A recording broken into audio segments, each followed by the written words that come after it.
The member for Fredericton-South and leader of his party. Thank you, Mr. Speaker. I want to thank the Minister, Mr. Speaker, for not only your statement, but for these welcome initiatives that she's announced. They definitely, obviously, will be helpful and well received.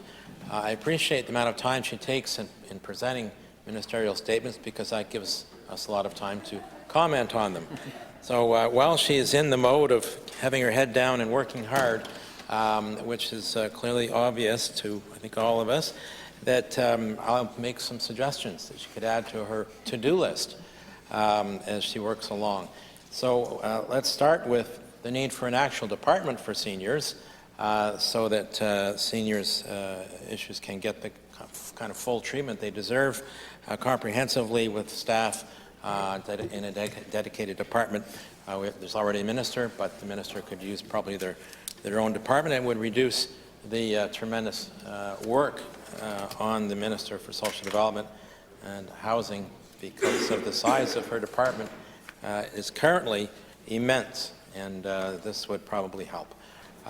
Secondly, certainly one of the things seniors raise with me regularly, those who are renting, and many are, of course, is the need for a rent cap.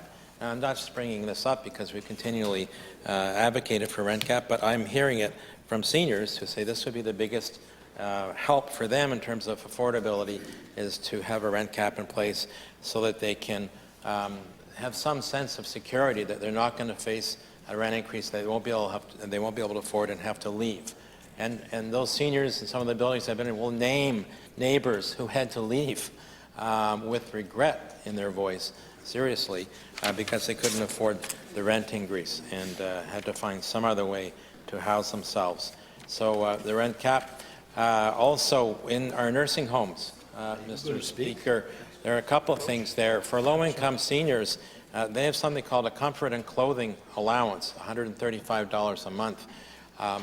That's pretty low, especially when you think about the cost of clothing today.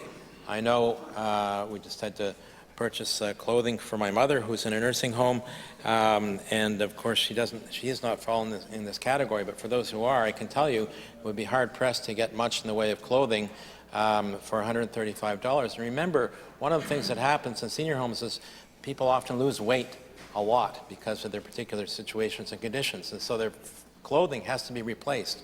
And that's an expensive thing. Okay. So thank you for the time, and thank you for these initiatives, and thank you for listening to my to-do list.